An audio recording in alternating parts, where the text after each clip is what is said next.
All right. One of the things that I wanted to give you a quick demonstration or something that actually happened about understanding how your processes actually work and how management views things.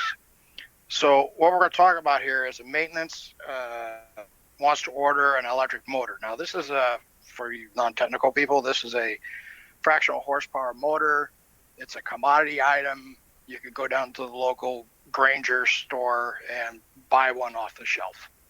And they cost about $130. They're not very expensive.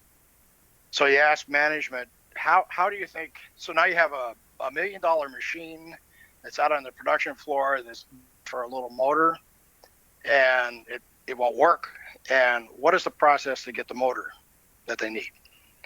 So you talk to the executive, and they say, complete the form.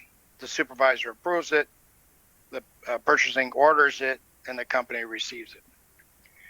So I worked as a team at this point. So we went out and said, okay, now how does it actually work at this company? Now this is a Fortune 25 large corporation type situation.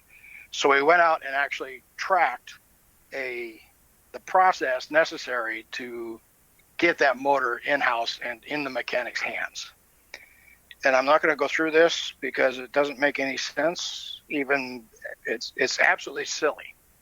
But this is how things actually worked.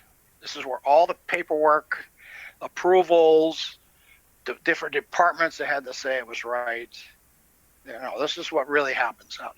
So when we showed that to him, of course, he was appalled. And so we had to come up with some innovative new way of doing things. But the point I wanted to show here was that many people think they know how things are actually done and how it's accomplished. But when you actually track it and follow it, it's a much different picture. It's much bigger. That's really amazing, Dave. How many steps did it end up to be instead of the 5 you had?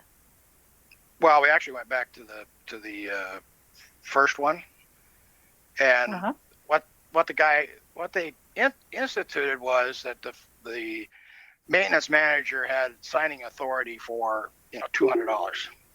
So if he needed something for $200, nobody got in the way. Nobody did any approvals. They just went out and bought it. The thing that I think that this illustrates when we look at the new normal is we may want to go back to doing things the way we did. But for this company, Dave, they wouldn't want to go back to this, would they? No, they would not want. No, this is appalling. And what I was trying to ask you was, when you documented how many steps it took, it looks like it's maybe over 50 steps? I would say so, yes. The visual was more important than the actual number. Right. But it's a wonderful thing to not duplicate as we go into reopening. And it certainly is amazing at how many steps we can build in without knowing it. So, Dave, is this a legacy issue? Is this how they've always done it? Actually, it's the company was very old and worked in the defense industry. So between the government's having requirements for accountability and traceability, and many, many mistakes, people abusing the system, that's how most systems grow and become unwieldy. Is people try to manage by exception.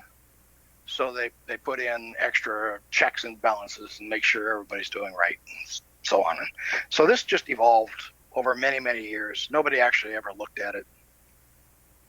And do we want to do that when we reopen? Well, that's one of the things I'm trying to advocate is this is an excellent time to say, do we really want to operate the same way we have in the past? Shall we take a fresh look at the organization? It's going to be very easy to change because everything's going to be changing now. Yeah. So let's take a look. I think that is a great piece of advice, and this is a great illustration. Thanks, Dave. All right, Jan? Joe? Yes. Jan, the illustration that Dave just had there, It would be nice if we could get the government to rethink their processes as well. Yes, you work there. Do you think that would ever happen? Actually, I think COVID will Okay.